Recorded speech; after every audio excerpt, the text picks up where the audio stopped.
Welsh and Murray here to talk other business. Scripty business is too busy. It's too much business in the scripty. We do be scripting, we do be businessing.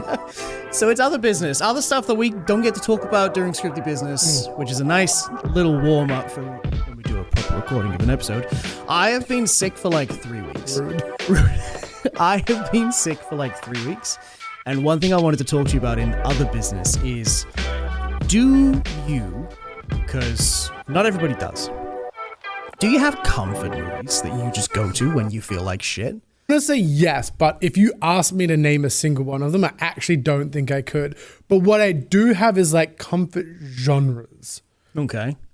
Like if I'm feeling sad or down or lethargic or like can't be asked, I'll go to anime. Because anime just has like a ton of energy in it. It's really easy to digest. It's got terrible storylines. I'll die on that hill. James, if you are listening, My Hero Academia is a terrible plotline.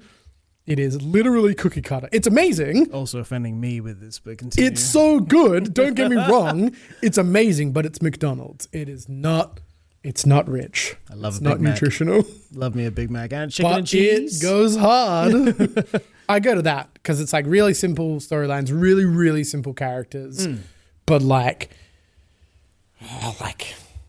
spine-tingling action and visual, and it's artistic, and it's like really beautifully crafted, and the choreography in general. I'm talking about shonens in general here.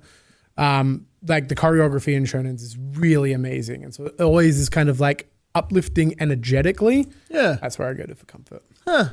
That's really weird. I find it hard to watch anime when I'm feeling... No, not like...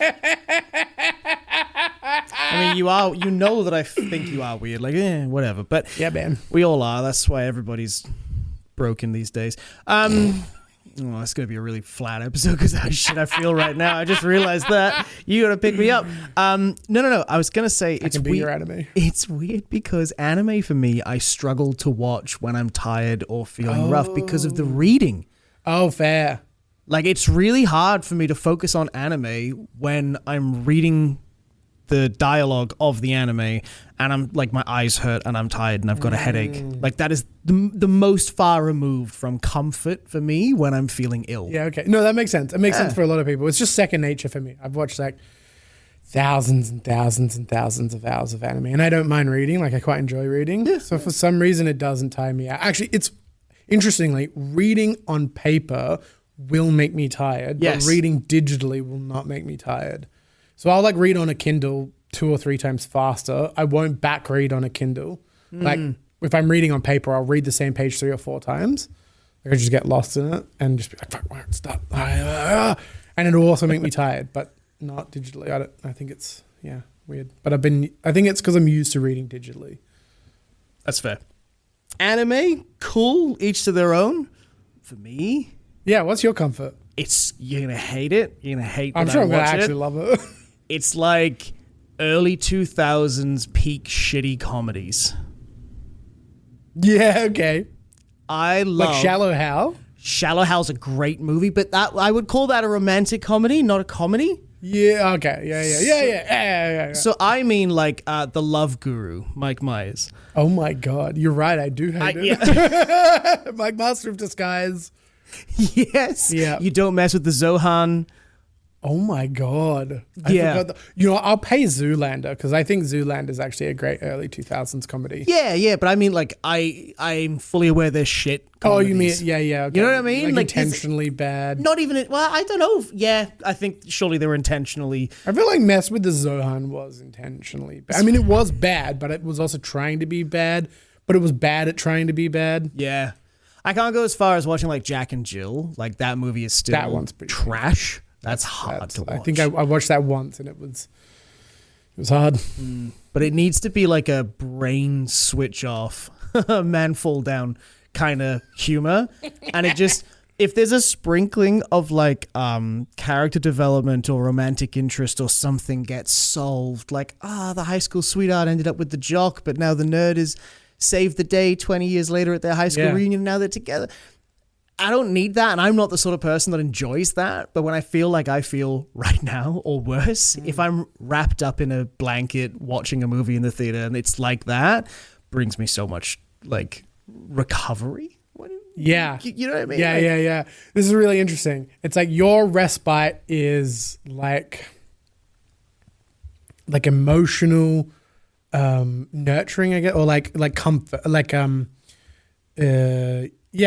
almost like a romantic hug. You know what I mean? Like that. Just a little bit. Of romance in it. Like again, Shallow Hal. Whereas mine is energy. Yeah. And more I think that energy. More energy, literally. When I'm down, I'm just like, fill me with, like, I want to see like I will go to Marvel if I'm truly down. You will? I'm going to give you whatever I've had. We can watch some Marvel movies together. That'd be great. Or I'll go to like a DC, like I just want like action. Huh. But not like really, this is going to sound weird. I want really well choreographed action.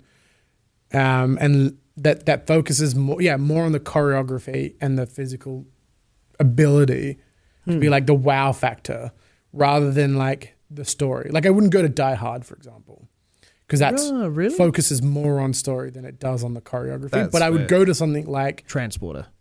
Yeah, exactly. Or The Raid, you know, like It's great. or like like an anime. That can See, be like, I feel like we cross into each other a little bit with this because I do end up revisiting like backlogs when I'm sick as well, but they need to be like average films, like, or at least like it's not much of a brain involvement to watch this. Like I told you about this previously, but Goodnight Mummy is this like German, Eastern European movie that I stumbled onto. It just looked creepy from the poster, and I was like sick in bed, and it was like 2 p.m. in the afternoon. Everybody was out of the house. It's like, oh, I may as well watch this thing because it's on my list, and I'm just watching movies.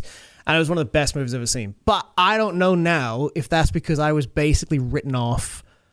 oh, and interesting. You were not- like primed for badness. Yeah, because like I the first time I watched the Transporter movies, I was sick. Yeah, they're not great. I'm not saying they're great. But I had a great time with them. I think You know I what I think mean? Like, that how is do I also- know now? Yeah, that's an important delineation as well. Is like, what is a like good or well crafted or well made or an interesting or a compelling movie is different to what is an enjoyable, fun. You know, those are very different things, and I think a lot of the time in discourse, people conflate those things together. Especially in our friendship group, very, very strongly conflated together, right? Which is what I was talking about earlier. It's like My Hero Academia, one of the most fun animes I've ever seen, but it's not out there winning awards for being like an incredibly, where it shouldn't be, But it is. but it shouldn't be. But Like- that's but it is. It's like For story, okay. right? You're saying Hang it on. won awards for stories. It like won best anime of the year for its final season. That is different. At the Anime Awards. Yeah, at the Anime Awards. So compared to all other anime out Yeah, yeah, there yeah. for the year of 2026 or 2025 to 2026, But again, this is a it was conflation. recognized as the best. Best, yes, of the sum parts. What is your beef? What is your problem? Why have you got to be so against it? I don't. I love it. I just don't think it's a good story. But It's that's a cookie cutter story, and that they're different things. That's what I'm talking about. See how we're conflating those two things together. No, I don't. I see you being wrong, and I'm too sick to explain it to you exactly why that's the case. So there you go. So you can't articulate your thoughts. No, I can't. Well, then we can't have this discussion. Mate, I've just done a quick search while we've been talking about bad action movies of the 2000s. Oh, Right? Because if we're talking like comfort, and we've both touched on the action movie as like a thing. As long as it's a bad movie and it's an action movie, I'm all right with it. But if it's a thinking man's game, I'm not about it. So some of the things that's come up real here, which, I mean, not all of them I'd say is worthy of being called a bad action movie. But did you ever watch 2005's Elektra? unfortunately, Did you hate it? from memory, what? I actually, that's a good question. I think at the time I might have enjoyed it. Yeah. But I think now looking back on it as the person I am, I don't think I would. Yeah, I remember not hating it because I remember thinking that Ben Affleck's Daredevil movie was a little misguided. It wasn't quite as cool as it could have been because I loved the comic books at the time. So watching that, being like, "Oh my god, here we go," and it was. I had no concept, but I remember walking out of that being like, "Yeah, what?" Yeah. So that was a bit of a misfire, but the Elektra movie that followed wasn't too terrible, to be honest.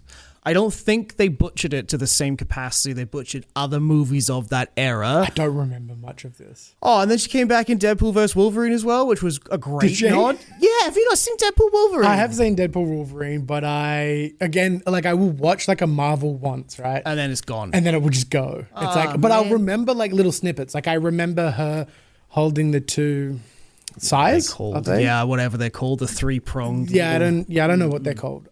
Those things. On the rooftop in the movie. That's the only memory I have of it. The only memory I have of the original Deadpool is the church and the bells and the like blue 3D vision. The 3D vision. So the original Daredevil, you mean? You said the original Deadpool. I was like, so the original, yes, so the original Daredevil, and Deadpool Wolverine is just like the 100 Deadpools and on Chris Evans being skinned. Oh, and Blade. Oh yeah, and Blade. I'll say of all the things about that movie, I thought for sure you'd have been Gambit. Like, Wesley, you're back. I'm remembering things. So good. There's some other ones on here as well, like Cradle to the Grave. Did you ever watch that one? Yeah. Would you say it's a good movie though? No, but his other ones were pretty good, like Kiss of the Dragon. Never watched it. Oh, dude, rad, so good. Nah. It's got so many iconic fight scenes in it. It's so good. Catwoman is on here, but that's clearly one of the worst movies of all time. Let's face it. Don't even. That was terrible. Jason X. Oh, yeah. I never watched that one, but I know all about it. Yeah. Yeah. I haven't seen it. I haven't seen it either. But I don't want to. And this isn't like it's not written in here as such, but for some reason, I think they intentionally unfreeze him on the spaceship for a reason, and then he kills things. Maybe it's not people. Maybe they're like attacked. Like, what do we do? And they like deploy this monster. Deploy Jason against them. I think that's how Perfect that goes. alien crossover. Which is just the most stupidest thing. I think that's what I miss about the 2000s era of film. You're going to laugh at this, but I feel like people took more risks with film in that decade than they do now. Absolutely. Yeah, oh, 100%. Good. I thought you were going to be like, No. This is like a very, very well-known problem in the film industry is that people are extraordinarily risk adverse right now. Which is why we have this massive proliferation of remakes and revivals and like attaching ourselves to pre-existing IPs and the original IP landscape just shrinking outside of the Indie. These are comfort films. Do you have comfort TV you watch? Because you've listed anime, but I assumed you meant anime movies. No, I meant anime TV shows. Cool. So you just broke the question right off the bat. Yeah, okay, great. Comfort movies. Hang on, let me actually think about this. It's tough because I don't go to movies for comfort. I think that's probably how I should have answered. Whereas because like a bad movie, right, takes a lot of effort for me to watch. Really? It's the opposite. It's not brain switch off. It's like I have to plug in and sit down and get through this thing. It's kind of like going to the dentist, or it's like, like going to work. That's what it is. Watching a bad movie is like having a job. I do like watching like big spectacle movies when I feel sick. Like Pacific Rim is something I watch regularly when I'm like bedridden. That's a good film to watch. And I think that might be that whole action, again, like anime, big fight scenes and everything with, it's kaijus. So it's pretty anime, I guess, when you think about it. And watching people struggle and then triumph. Okay. It also gives me like energy. It's like, oh, I feel, down and sad and I'm useless and I'm never going to make it and my future is bleak and I can't do anything and like my ideas are all terrible. So every day of your life you watch these movies? Yeah, pretty much. Why do you think I'm in this industry? Because I'm sad. Straight up, dude. People sad. So TV is anime for you, and I watch these people struggle and then do what I don't do, which is succeed. And that is in itself inspiring. Doesn't make you feel worse? Like, fuck, they did it. I can't even get out of bed. Sometimes, but generally not, because I understand the conceit. It's like, as in they are struggling, but they are predetermined to succeed because that's Someone the wrote it. format of the thing that I'm watching. Doesn't mean that the struggle is not like, important or whatever, but I kind of already know. If that makes sense. Yes. It's like if I'm going into a horror or something, it's like I don't actually necessarily know. And that's like I'm in a good mood. I'm like ready to Fair. consume and be intrigued or whatever. Yeah, you can take a loss in that mood. You can watch some people die and fail. Yeah. It won't break you. I'm talking more like lethargic and stuff. If I'm like really sad, I'll probably watch something bleak actually. Oh, really? Yeah. You dwell. Yeah. Yeah, I was like super, super, super. This is not movie related, but it is arts related. But I was like super sad recently. And I read one of the bleakest stories I've ever read. And it was so fascinating. Which story? No Longer Human. Have I ever told you about this? This is Japan's, I think, number 2 second selling novel of all time. Okay. I think it was like the 50s. And it was like this really famous writer at the time who just struggled a lot. And he had tried to, not spoiler, trigger warning. We're about to talk about self-harm. So Great. just be warned. Tried to kill himself a bunch of times. And then he wrote this story about this character who felt like he didn't belong at all. And his way to solve that was to become like really clownish. Like this really lovable clown like character. And then but misfortune kind of follows him at every step. And every single step, he tries to kill himself. He survives and everybody around him suffers instead. And it just happens like 3 or 4 times and just escalates really, really. It's so fascinating. But I read the manga version of it by Junji Ito, the horror writer. So is it like a otherworldly force or anything that's doing that, or is it like a legitimate no, this is like real life and No, this is real life. yeah, and it just happens this way. Like for example, one of the storylines is he meets this girl partway through the story, and he kind of like falls in love with her, and like they both bond over their like the fact that they don't want to live anymore. And they kind of start this romance, and then they're like, oh, we're gonna like kill each other, like we're gonna kill ourselves together. And they're like a lover's suicide, and they go out to this rock to do that, and they both take this poison, but it doesn't work well enough on him, and he starts like freaking out, and then she is like dying, and she's like, oh, I actually don't want to die, please help me, and he's like freaking out, and he kicks her in the face, and then she falls backwards into the ocean and drowns, and he passes out and is like found by people like a day later. Yeesh. And lives. Sounds like a good fun time, fun read. It's a hard recommend to, like, but man, is it a compelling story. And Junji Ito is so compelling as a writer. Like, it's just so readable. I was like, oh, I'll sit down and read like a chapter because it's like, nighttime and I don't know, Feeling it. reading time. Yeah. And then I read the whole thing, and it was like 2:00 in the morning, and I was like, oh, fuck, man, I gotta go to bed. It was so good though. And there's me listening to the audiobook versions of Dungeon Crawler Carl and all that stuff. You gotta listen to it though, or read it. I don't care, or read the comic book Dave they've told just me about it. He made. said it was really good. It's so good, and I think that you will hate it, and you won't give it long enough for it to grow on you and show you what it can be. Because I've seen a lot of people in the book world and friends of mine that read going, oh, what's the deal with Dungeon Crawler Carl? It's so mid, it's so basic and average, and basically your problems with My Hero Academia, actually. That's My Hero Academia is actually good. That is the point I'm trying to stress. It is incredibly well animated. The character design is second to fucking none, but the characters are cookie cutter. They're in every single fucking shonen. They don't iterate. They're not anything new or interesting. And the storyline is the same fucking storyline of all the animes. That's all I'm saying. It is not a praiseworthy story at all. It is a well-executed story, but it's not a praiseworthy story. I didn't know that Naruto gave up his powers at the end of Naruto. That's interesting. I'll have to go back and rewatch those. Kind of. Gives up his friend. His powers, his abilities, and he's just a regular person at the end of it, teaching a new generation. But it is the same story, though. Of there's always going to be happy-go-lucky guy who kind of stumbles into a great power that he was pseudo-destined for, and then goes and changes the hearts and minds of everybody around him in the pursuit of this ideal to be the best. So yes, it is the exact same story. Fair enough. Hey, I'm not It's going to just tell one you becomes that you're not. Hokage and the other one becomes a teacher. There you go. It's literally the same ending. One becomes a fucking Hokage, which is a teacher, and the other one becomes a teacher. Well, shit, that example didn't help me out with that at all, did it? At all.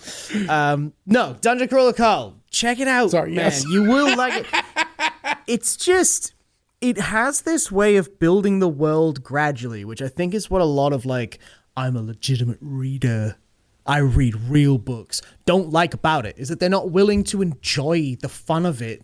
And then it starts to dip into like proper corporation greed, control of galaxy sectors and rebel uprisings and all this sort of stuff that's happening.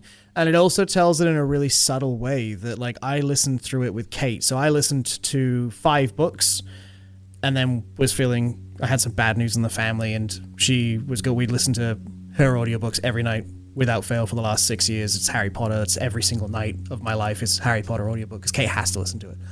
Did you not wear headphones? Or? Yeah, but then they hurt her ears, so she'll put her What about phone. those are like sleep pillows? Yeah, no. Sleep. The pillow speakers. No, I sleep with headphones in my ears and hurt my ears when I wake up the following day because Harry Potter has to play.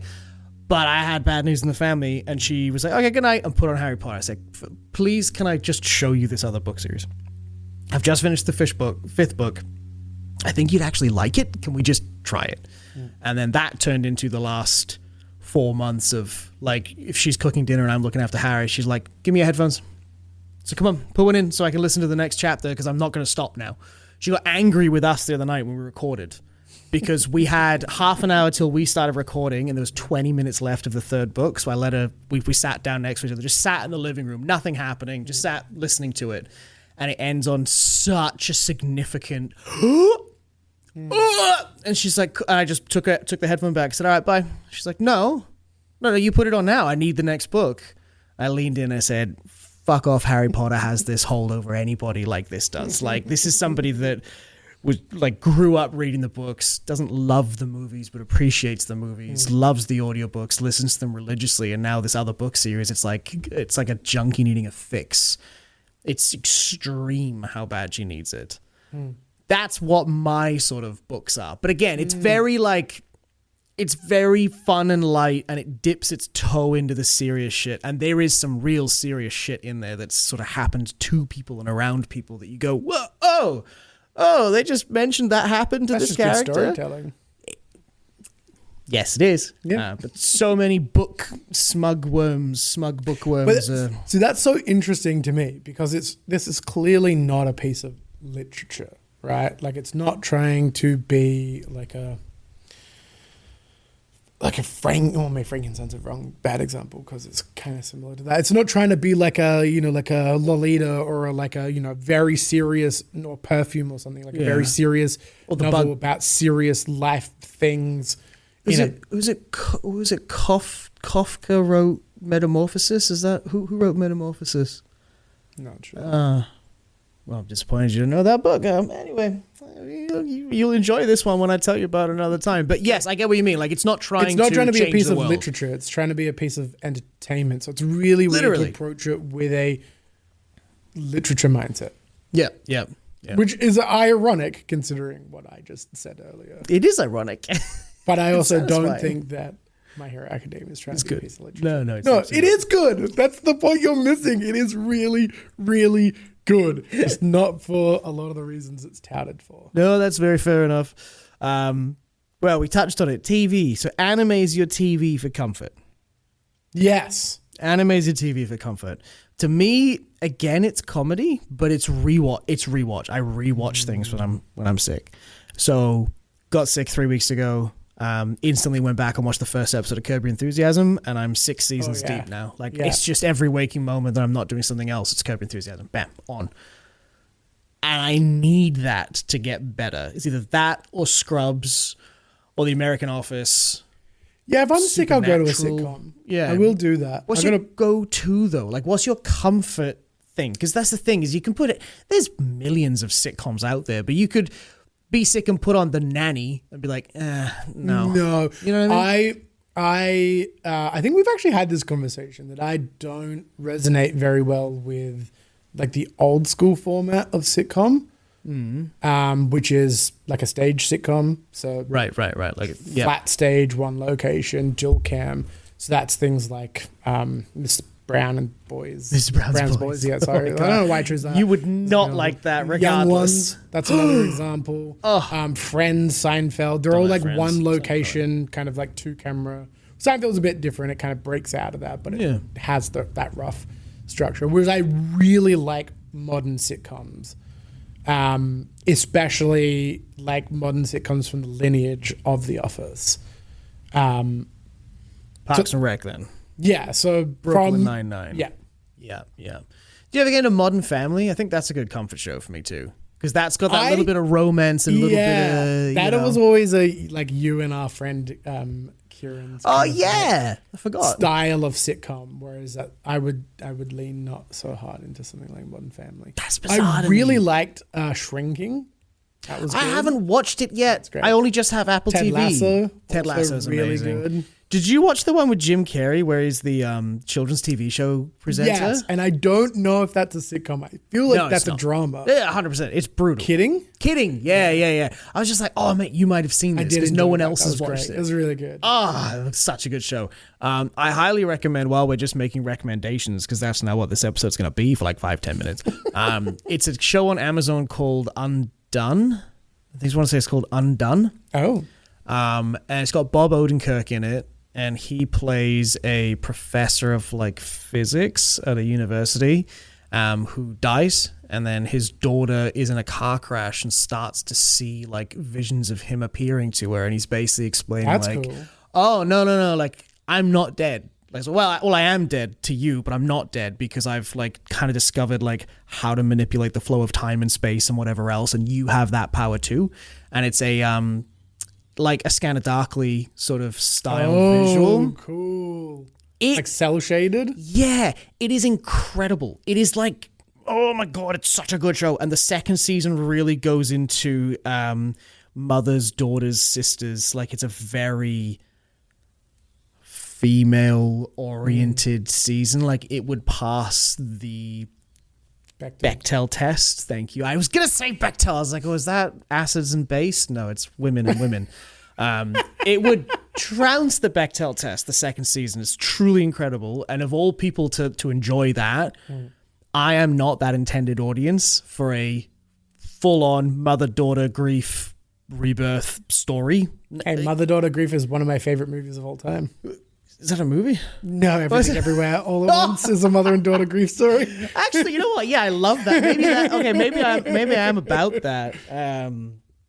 But yes, Undone on Amazon is one of those shows that not enough people have seen. I think you would really appreciate. Yeah, okay, I'll have to check that. From like a writing and direction. I've been deep down the Apple wormhole. Actually, been watching this TV show. It's a sci-fi, because we're talking about sci-fis. That I think you'd really like. It's called Murderbot. Yes. I want to watch it. I've been trying to find time. Yeah, really, really fun. Based on a book called, I think it's All Systems Red. I think that's what the book is called. I can't remember. I reckon that's what it's called. Yeah. And the kind of general premise is this: they have these sec units, which are like part organic, like clone material, part robotic, and they are just like kind of like, I guess, killing machines. And they have this thing called a governance module in them that means that they have to do commands given by humans. And they're just they're treated like equipment. And this particular one hacks its own governor module. It spends like its entire, 4-year shift trying to like hack it, and it finally hacks it. And then it kind of gains this like semi-sentience. And then it kind of jumps into the future, and it's been like refurbished, and then it gets taken out by these like bunch of hippies to this town, and it's like trying to balance the like, I don't really want to do what they say, but I can't reveal that I don't have a governance module because I'll be like melted. It's really funny and really fun. It's got Alexander Skarsgård in it. And David Dalchiaman, whatever his name is, Dalchiaman, something like that. from Late Night with the Devil. And yeah. He's playing M. Bison in the new Street Fighter. Oh, yeah. Also looks really good. I think I need to be sick to go watch that. And Mortal Kombat as well also looks great, but I don't know if I'm going to watch those. I'll be honest. Don't think I'll watch Mortal Kombat 2. I don't really have an interest in it because Mortal Kombat 1 was like pretty meh. Outside of the first scene, which was absolutely killer. Never watched it. No, it was really cool. Again, it might be something I watch when I go home to bed now. Might watch Street Fighter. Looks like it's got enough good choreography to be like, yeah, okay. It looks pretty good. It's got Eric Andre in it as like an announcer of some sorts. I remember seeing him showing off in it. It was like, what is he doing in a Street Fighter movie? He's a comedian. There's a few comedians in that actually, which is like, what are you doing in this combat movie? Not combat of mortals, but the fighting on the street. I also didn't play enough of the games to get any of the subtle references. I'm sure in the trailer, it's like when you watch the Mario movies, trailers like, oh, the thing, Rosalina, Luma.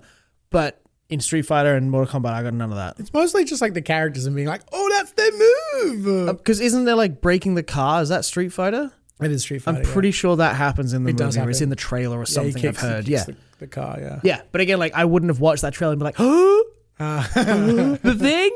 I just heard about it after the fact and was like, oh, okay, that's a thing from the game. I kind of like it. It kind of looks appropriately silly, and I think a Street Fighter movie needs to be appropriately silly. Not inappropriately silly. Well, not like just like schlocky bad, sad, to totally miss the mark, but like leaning into the comedy of Street Fighter. I'd say that He-Man movie doesn't look bad. No, it looks terrible. You really think so? Oh my God, it's so I don't think it looks bad. I think watched it looks the trailer okay. and I was like, that was painful. What? Okay, genuine question. Why? Because I'm curious to see what about the trailer made you go, this is bad. It was actually, you're going to hate this so much. Okay. But it was about 10 seconds in when they used like one of the like, not forbidden lines, but like cookie cutter, reprint, just get to the end of the goddamn movie. Like, oh, we just want to finish writing this movie so we can print it and make money lines, which is everything changed on that day. And I was like, yeah, no shit, dude. That's how a fucking movie works. Like, why are you saying this out loud? Like, raise that piece of dialogue and put something in there that adds fucking value to the goddamn movie. You there, movie? Stop sounding like a movie. No, not even that. Like, start sounding like a fucking movie. Start sounding like real fucking people, not like everything changed when you left.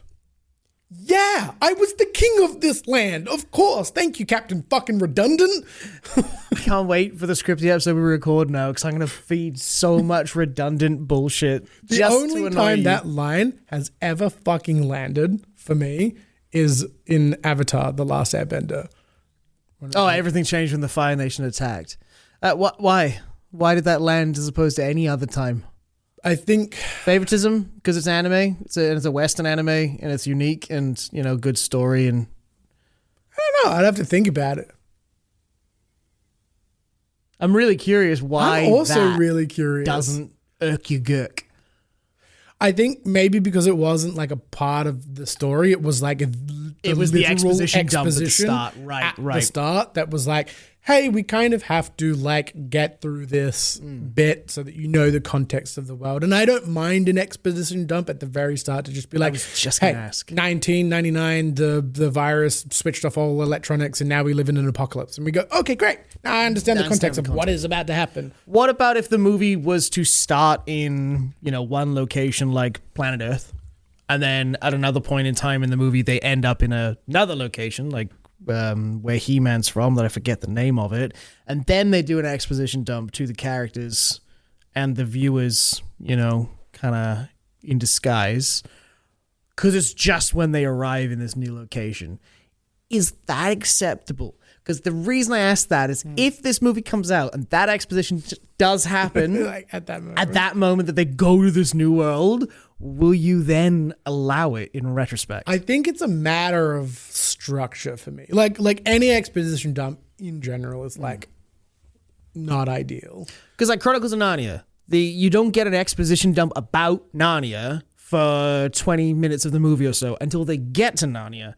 And then Mr. Tumnus and the Ice Queen, and then in some respects, Aslan later again. But they dump exposition on you because it's relevant to what's happening at the time. You can't do that until you get there. Yeah, You know what I mean? absolutely. Yeah, 100%. I think it comes down to How you feel on the day. no. I think it comes down to how they. It's got nothing to do with me. I think it comes down to how Your opinion, so it does. no. No. It really comes down to like how they execute it. Like if they rock up and they're like, "Hi, welcome to Planet X. This is the ruler. Here's the thing. Here's the plot line. There's the MacGuffin. Okay, bye." Then it would just be like, put a bullet in my head. I won't go sleep. I actually agree. In Like, that, I agree. But with if that. it's done in a really interesting, compelling way that is like, to quote the Office writers, I think this is where this is from. That podcast, The Oral History of the Office. I don't know if you've listened to it. Oh, isn't that Jenna and Angela that do that? No, that's Office Ladies. Oral History of the Office. No, That is Kevin Bloomberg. I'm so sorry, Kevin, if you're listening to this. The guy who, no, not Kevin. What's his action name? Andy. No, the guy who plays Kevin. Brian Baumgartner. Gardner, whatever. Thank you. Yeah. Sorry, Brian. Sorry. I actually love your podcast, by the way. It's so good. Please come on us. That would be incredible. They mention that all of the jokes in The Office have to do double handling. You can't just have a joke for a joke's sake. It was like one of their internal rules. And I think that's why it makes the sitcom so freaking good. Because they were like, every single joke has to double handle the story. You have to tell a joke and compel the story forward at the same time. You have to tell a joke or reveal the internal landscape of a character. You have to tell a joke or create a moment of humanity or compassion or love, or every single joke in that. You go back and rewatch it, and every single one is like kind of double handled in this really magical way. And I think that's why it's like one of the most successful sitcoms in the Of all time, Yeah. yeah.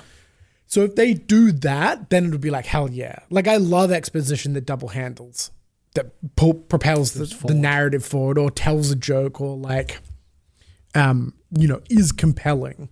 Yeah. And then the other part of that trailer that just really kind of, well, one, all the acting is really dead on the inside. I don't know if you saw that. You watch their eyes and you're like, am I? I didn't feel that at all. The other thing, I think I it's hard to judge that type of thing on a trailer because these trailers are very hard usually to done judge it on a without trailer. it being fully Totally. polished and fully done. It felt very Marvel to me, which also gave me the ick. I was like, oh, I'm watching a Marvel movie right now. Oh, there's the Marvel quip. There's the second Marvel quip. Aha. There's I did the action thing and I want to take it a bit easier and not really deal with the stakes of the moment. So there's my quip. And Yeah, was like, but I whoa. feel like that's happened a lot before Marvel. Like Arnold Schwarzenegger is Mr. Freeze. Like he does the thing, he shoots the thing. Yeah. Time to cool down. Yeah, and it was, you wouldn't say that touted was- as one of the worst movies of all time. Absolutely. But you wouldn't have said that was a Marvelized film. That No, already but existed. Marvel has brought it to the forefront of every piece of filmmaking and made it a standardized, well, not even standardized, has made it as the only sellable option. I don't know. In the same way that you get Netflix visuals. You had those visuals before Netflix, Very but true. now it's in everything. It's the standard. It's the gold standard or the shit standard. I understand what you mean by that. I don't know. Like, I feel like He-Man and the Master of the Universe, though, it's impossible not to be quippy and campy and tongue in cheek. You know, this is a really interesting part of that, right? I felt those like low effort throwaway quips, and I was like, I don't want that. I want the genuine comedy of He-Man, and that's actually what I felt like was missing from the trailer. It felt like I was watching a Marvel like action movie or something, and I was like, no, take me back to the like Skeletor laughing and being like, I'll see you again, ha ha ha, and like runs away. Like none of that, the campiness was gone. Like this movie is not camp. It's like taking itself super seriously. I don't know whether you can do that in today's day and age, though. Yes, you can. It won't sell. It won't do break well. the And formula. then, but that's the thing is like it's saying break the formula.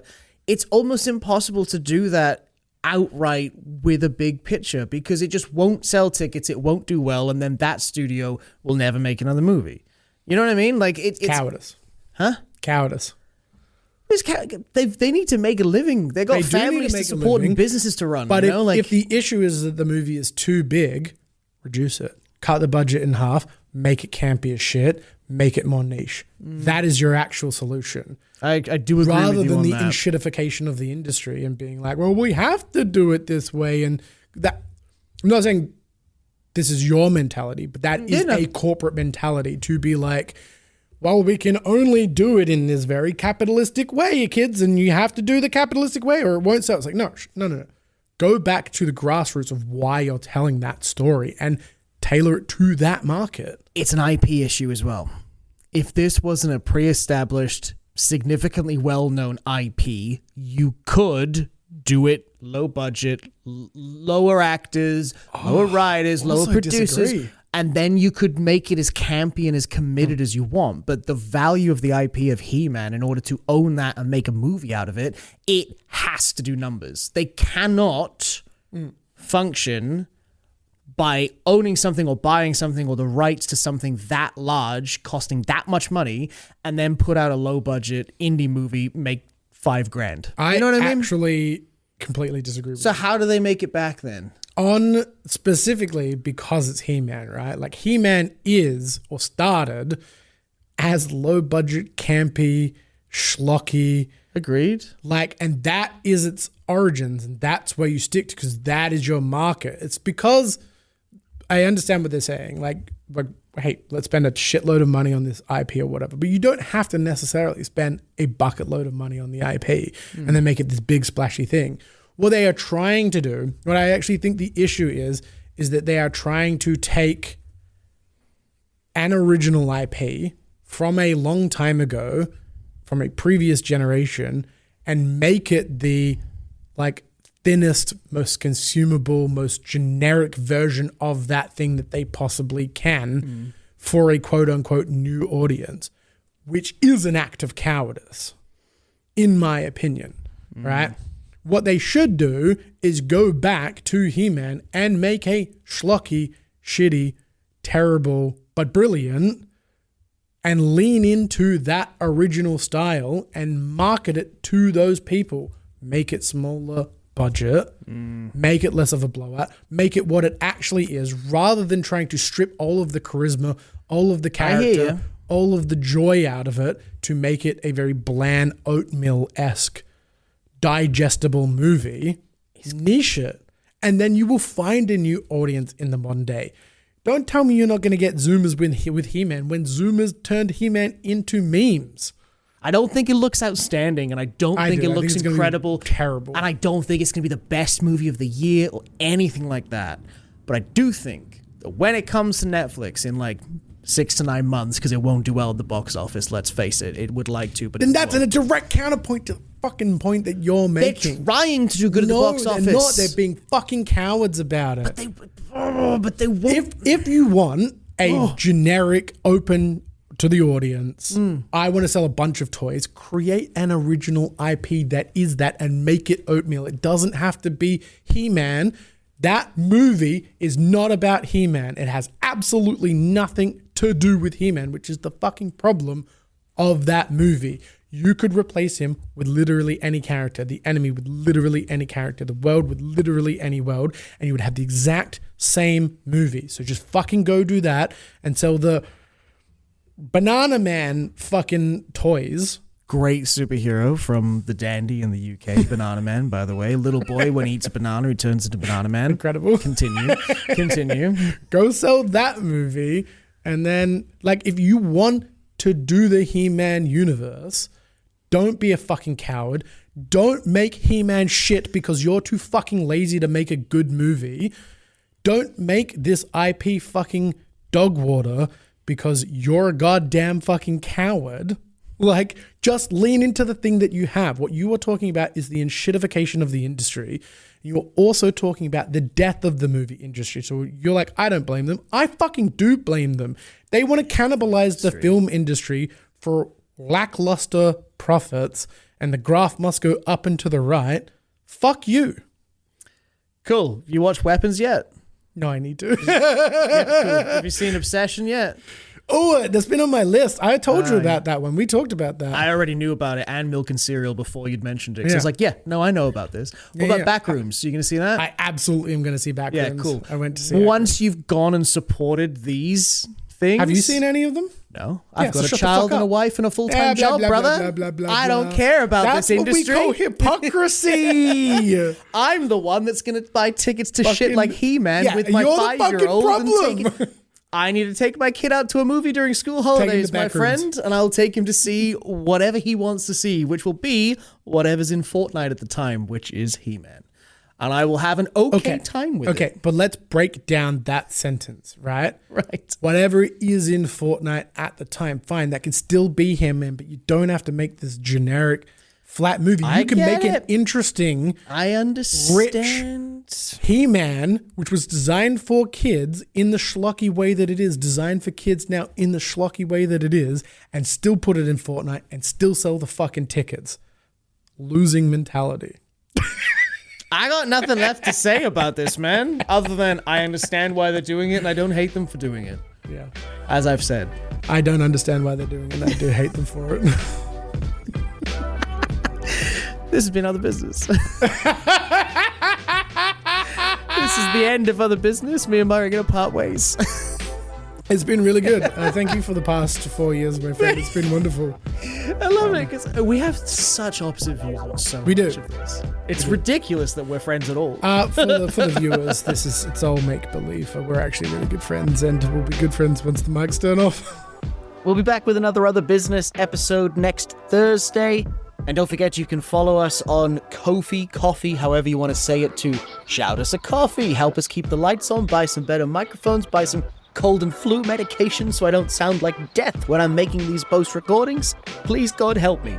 And we've got our live show coming, 23rd of July, the Howling Owl in Adelaide. Link in the bio. Get tickets, people, because it is going to sell out, I assure you.